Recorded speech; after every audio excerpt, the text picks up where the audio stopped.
بسم اللہ الرحمن الرحیم۔ شروع اللہ تعالیٰ کے نام سے جو بڑا مہربان نہایت رحم والا ہے۔ میرے پیارے بھائیوں، دوستوں، عزیز ساتھیوں، میری پیاری بہنیں، بیٹیاں، مائیں، سب کو السلام علیکم ورحمۃ اللہ وبرکاتہ۔ آج جو میں آپ کو وظیفہ بتاؤں گا 17 رجب المرجب کے حوالے سے، پیر کا دن ہے، صرف ایک تسبیح آپ نے پڑھنا ہے 2 منٹ کے اندر اللہ تعالیٰ آپ کو ایسے دولت سے نوازے گا، ایسے برکتیں عطا فرمائے گا، آپ سوچ کے حیران ہو جائیں گے۔ کوشش کریں اس ویڈیو کو مکمل سنیں تاکہ طریقہ سمجھ آ جائے۔ اگر آپ کو یہ ویڈیو نہیں پسند آ رہا تو آپ یہ سوچ لیں کہ آپ کی قسمت میں دولت نہیں ہے۔ اگر آپ نے اس ویڈیو کو مکمل سن لیا تو اللہ تعالیٰ آپ کو اس وظیفے کی برکت سے ایسا مال اور دولت عطا فرمائے گا، غریب ہیں تو امیر ہو جاؤ گے، تو انشاءاللہ قرض دار ہیں قرضے سے آپ کو نجات مل جائے گا۔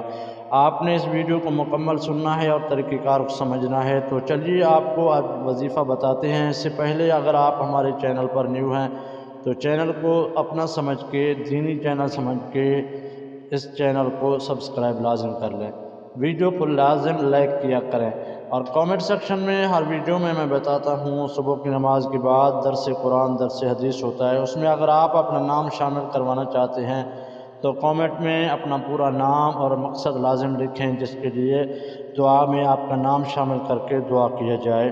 تو اس ویڈیو کو دوستوں کے ساتھ بھی لازم شیئر کر دیں۔ تو چلیے وظیفے کی طرف چلتے ہیں۔ سب سے پہلے آپ نے نماز کی پابندی کرنی ہے، کیونکہ نماز ایک ایسی عبادت ہے، نماز پڑھنے سے اللہ تعالیٰ آپ کے رزق میں، مال میں برکت عطا فرما دیتا ہے۔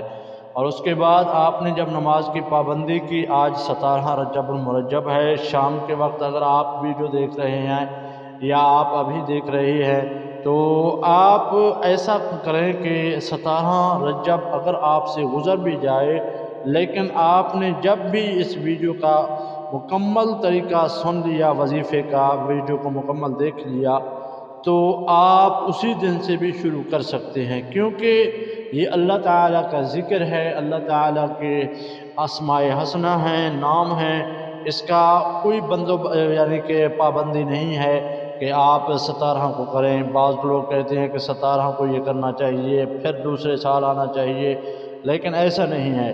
آپ نے اس ویڈیو کو مکمل سننا ہے، طریقہ کار کو سمجھنا ہے۔ چلیے طریقہ سمجھاتے ہیں آپ کو۔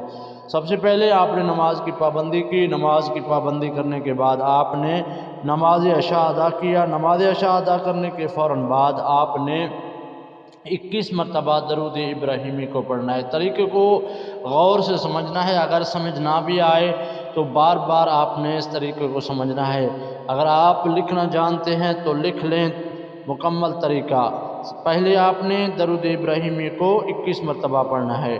21 مرتبہ جب آپ درود ابراہیمی کو پڑھ لیں گے، درود ابراہیمی اگر آپ کو نہیں آتا تو کم از کم صلی اللہ علیہ وآلہ وسلم یہ تو لازم پڑھیں 21 مرتبہ۔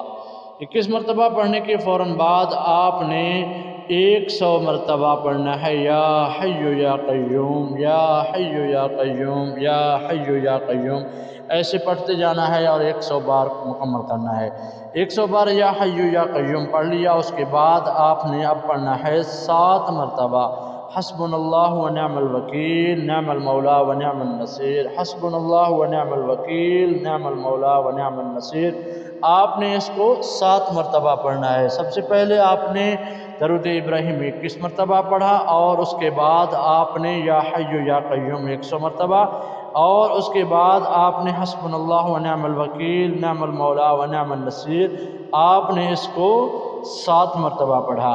اب آتے ہیں وظیفے کی طرف۔ وظیفہ آپ نے تیسرا کلمہ پڑھ لینا ہے، سبحان اللہ والحمدللہ ولا الہ الا اللہ واللہ اکبر لا حول ولا قوت الا باللہ العلی العظیم۔ یہ تیسرا کلمہ آپ نے 7 مرتبہ پڑھنا ہے۔ 7 مرتبہ پڑھنے کے بعد آپ سجدے میں چلے جائیں اور اللہ تعالیٰ سے جو بھی مانگے اللہ تعالیٰ آپ کو عطا فرمائے گا۔